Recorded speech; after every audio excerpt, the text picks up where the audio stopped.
Oren Ashkenazi, welcome to RBA show. Thank you for being here with us. Thank you for inviting me. I'm really happy to be here with all of you, with all the friends. It's really great. We love you here in South America. And the first thing I'm going to ask you is, how are you? Where are you? And how are you living these days? Okay, so I'm in Switzerland, in Bern, and I'm fine. You know, even it's not easy situation to all of us. But about 2 weeks ago, we got a daughter, baby. Mazal tov. Toda, thank you. So we are very happy, and all of us. I mean, also our kids. What's her name? Her name is Mayra Liora. Mayra Liora Ashkenazi. Brucha הבאה לעולם. Welcome to the world. Toda רבה. A few weeks ago, you created a new dance. Yes. Actually, what happened is that I heard very nice song, Yamim Tovim Yagiu, and I was all the time in touch with many friends in Israel and all over the world, and I felt that the situation is really hard, and people were down, you know, with not much energy, with a lot of fear, and I really thought we have dancing and it's to be happy, and maybe this is the right time to give hope to all the dancers, because we dancers, we need to move, we like to hold hands in the circle, and suddenly we can't do it. And I said, for us dancers, it's really hard. Let's try with this dance, this song, to give hope to all of us, to give a good feeling to all of us. So, and how was the process of the creation? I mean, how did you find the song? How did you create the dance? And how do you feel about all the reaction of the world, recording it and sending it to you, posting on Facebook, on Instagram, whatever? So the singer, Adir Getz, I mean, I already created some dances for his songs. And last February... Sorry? For example? For example, Boi Nered El Hayam, and we dance it in Uruguay. Okay. Yeah. Yes. And also Aikar Shanishar. Mm-hmm. And in last February, I was in his concert, and he told me that he is like creating new songs, but I didn't know nothing about it. And suddenly, in Facebook, I heard this song, and I really thought, wow, it's really talking about the situation now. It just happened so quickly, you know, to create the dance, because I don't know, it just happened. It came to you. Yeah, because I thought, I really tried to think about the common dancer, not the good, I mean, I'm not talking about the, you know, perfect dancers. So I thought about how this dance can be for young, for older, for professional, for not professional. But it will be for, you know, all the people can do it, can dance it. That's what was in my mind. And I went to a room and I videoed the dances. And I will send you the video of the teaching dances, because you will see my daughter running in the middle. It was really nice. And then actually what happened with the dance, it's unbelievable, warming my heart. And because to see every dancer, every teacher, every markid, markida, in so many countries, really, they are dancing in the small room, wherever they can, in the garden, in the really tiny. I really remember like one dance teacher that she danced with her 8 months children in the arms. Yeah. To see, I think it's Clara from Argentina, in really small, tiny corridor, to see in Spain, everywhere. And what made me really happy, still makes me happy, that if this dance managed for even a short time to make people happy. It makes you like, it's a cozy thing. And what's the difference, like making this dance specifically and other dances you have? Is it common for you that you heard the song and you say, okay, this is the right song to do a dance, or you look for them? How is like the process? So I tell you something, I need to listen to the song, and I don't need to even to listen to all the song. From the first moment, it's like fall in love. It's like this or not. I mean, it's not like, okay, I need to hear it many times. In the first time I listen to the song, I need to feel it. I need to feel that that's it. And then I'm also checking the words of the song. It's also something that it's important for me that, I mean, not all the dancers, but many dancers, I'm trying, to see that the words also touching me. And then there are situations that you say, okay, let's do something cool, and then you do קצת משוגע, and it's for fun, and it's good. And there are times that dance send a message. Not just in the last days, another dancer from Belgium, she videoed the dance in Yesh Gan Eden. And then I really remember, till now, I really feel it now, when I created this dance, it was also in really hard situation. It was Lebanon War, 2006. We stayed at home for days. I remember that it was really hard time. I heard the bombs falling in Haifa. And then the dance created because of the situation. So many dancers, they have a story for me behind them. We can see that, we can feel, and it's very different when you dance and it's just one movement after the other one, that when you dance and has an intention, has a content, has a relation with the lyrics, with the message you want to transmit. So you dance with the different intention and with the different passion. You can see that. And going back in time, when did it all start? How did you start dancing? How did you start creating choreographies? How is it that you started traveling around the world teaching? What's the story? So in short, yes, or more or less, not so. My father was also Marquis, dance teacher.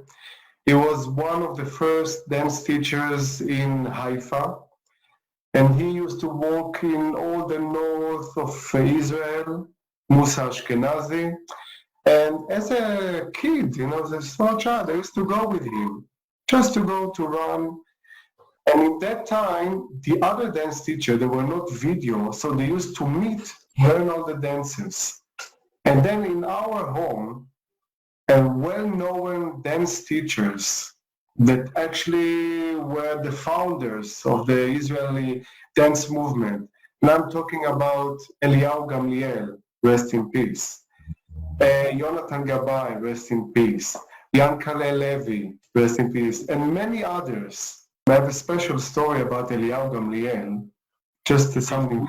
When my mother was pregnant with me, she needed to lay at home for 8 months. The doctor said, you must stay at home, you must lay in bed. 8 months. Every Friday evening, Eliyahu Gamliel used to come to our home with the oud and the flute to play music for my mother before Kabbalat Shabbat. Then I stopped to dance, 6 years old until I was 12. And then my father used to travel with, also he had a performing group. He used to travel to folk festival. And I said, okay, but I also want to travel. So my father said, okay, but you need to dance. You can't just come like this.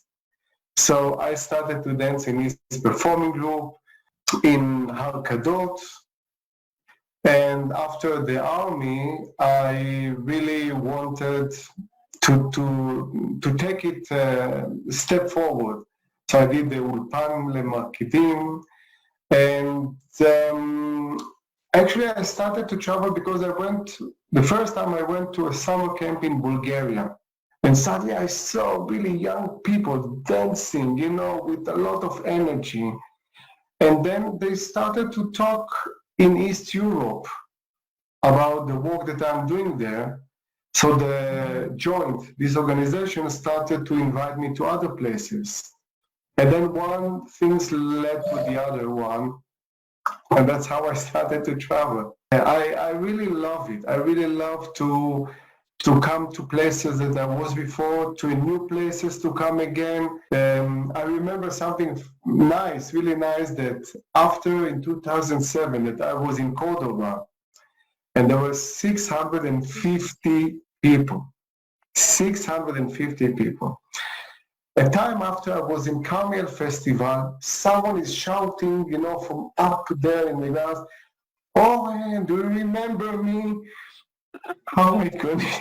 That's so Argentinian, I think. Yeah, it was so nice. I said, yeah, sure, but Crazy. Perhaps we will find her or him with the program, with this. Yeah, maybe. So you were already just traveling around the world or around Europe teaching. When was the day that you felt that you wanted to create dances? Okay. Actually, this is, yes. People asked me before that, so when are you going to create your dance? I said, I don't know. I need to feel that it will come. One day it will come, but I don't know when, what. I felt I don't want to push it. I just felt, okay, I will teach dances. I already travel and I was a camp manager in Hungary, Mahol, Hungaria. Yeah. And then suddenly I heard the song from not knowing singer. I heard Shirley Tzafri, and it was not even the first song. I just heard the song, Haftachot, and suddenly I felt, that's it. That's it. So I created... That's your patron. Yeah, that's it happened that I knew that one dance need like to open the door. I don't know how to.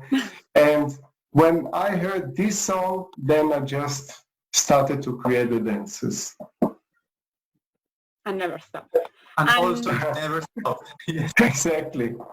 And we want to know, apart from Israeli dancing, what do you do in like your normal life? What's your job apart from create and teaching and all that? What is it normal? What is it normal? I'm very normal. I'm an English teacher in school here in Switzerland.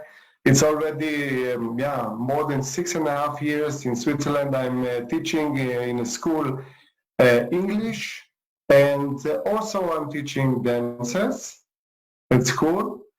When I came to the school, I said, okay, I was a dance teacher and so on, but I didn't push myself because at school there are also other teachers.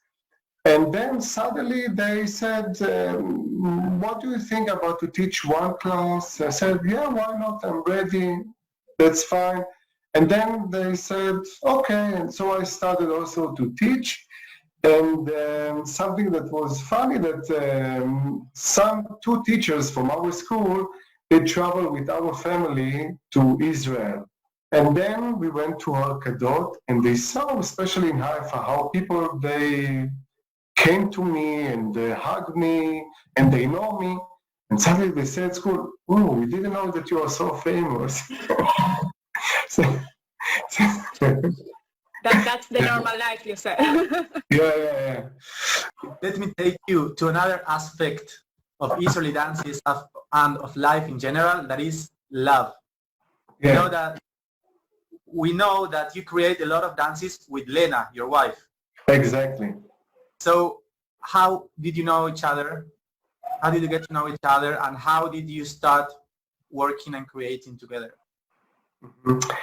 This is, first of all, we met in 2004 in Mahol Europa.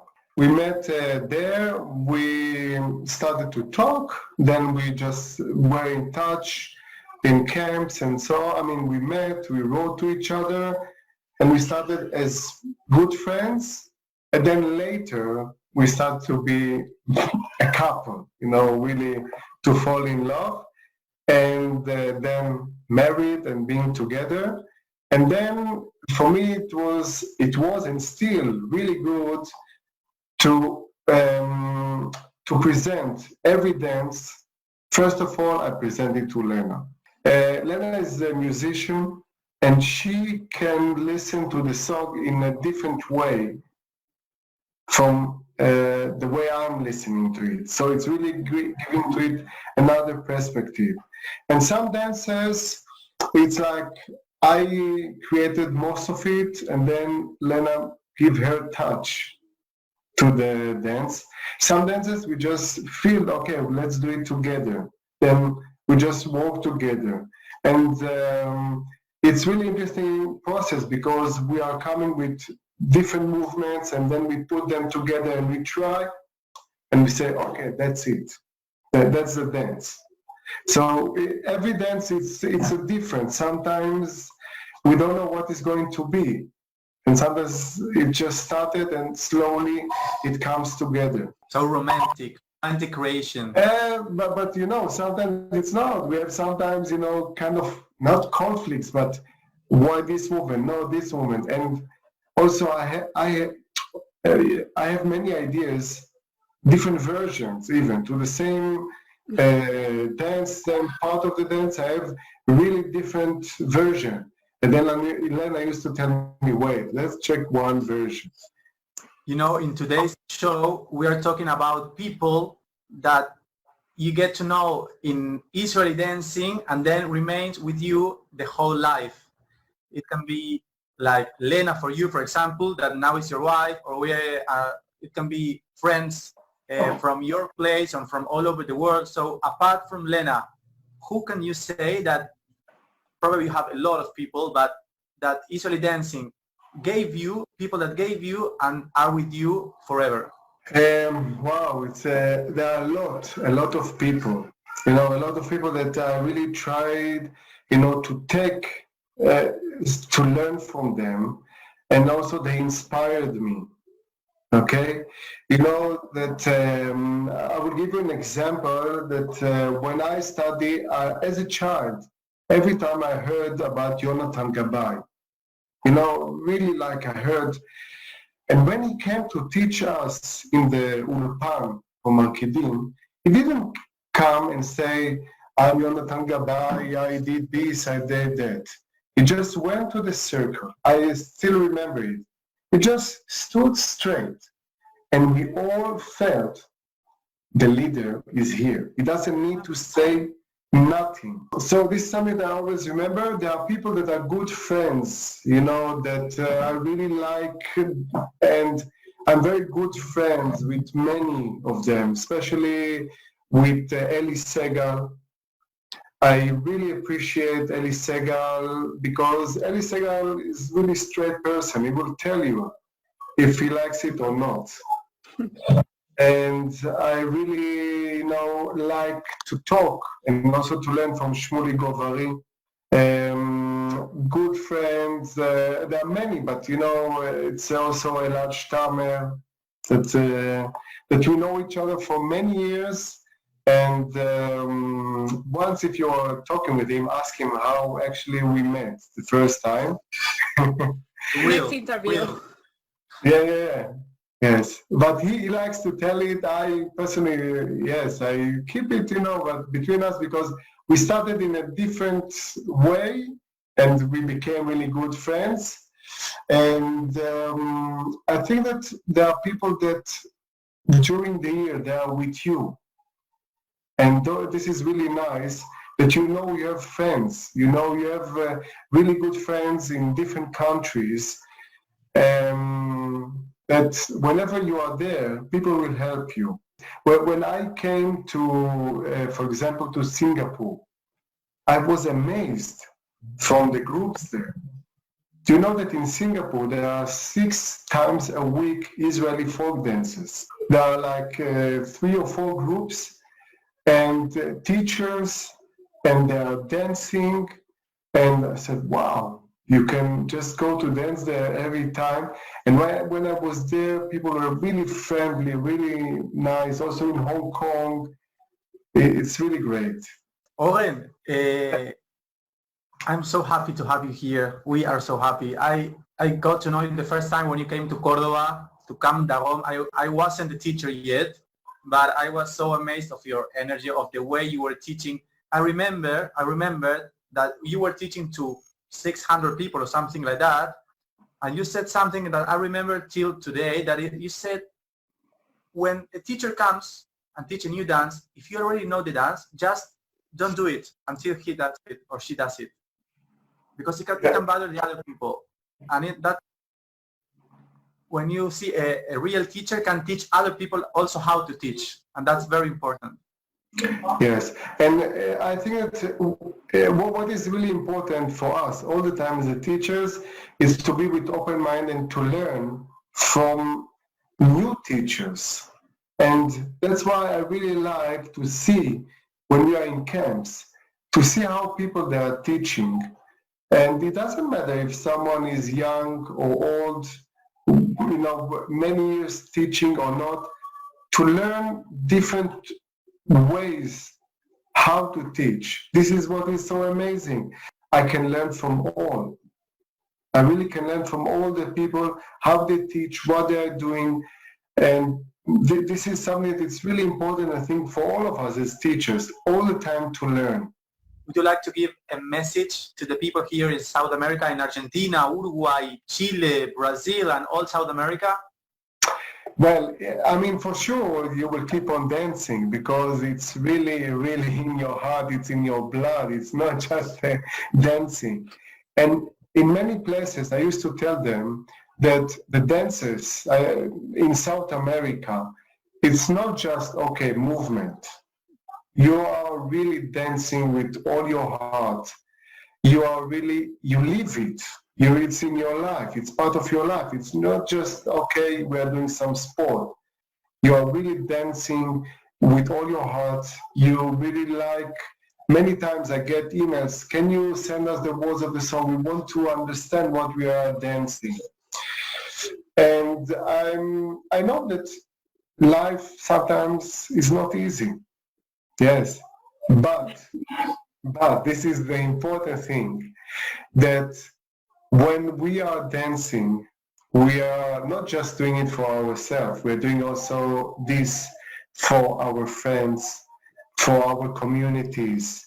And then the dancing is something that is more than we just dance for ourselves. We are dancing in a circle, we are holding hands, we are one big family. Keep on dancing, and keep on dancing with supporting your friends, your communities, and then it gets bigger and bigger, because many times what you're doing in South America, it's something that also inspire other countries. So keep on doing it. Thank you for taking your time, and we hope to really see you soon. I really hope so. Thank you. Love you. Bye-bye.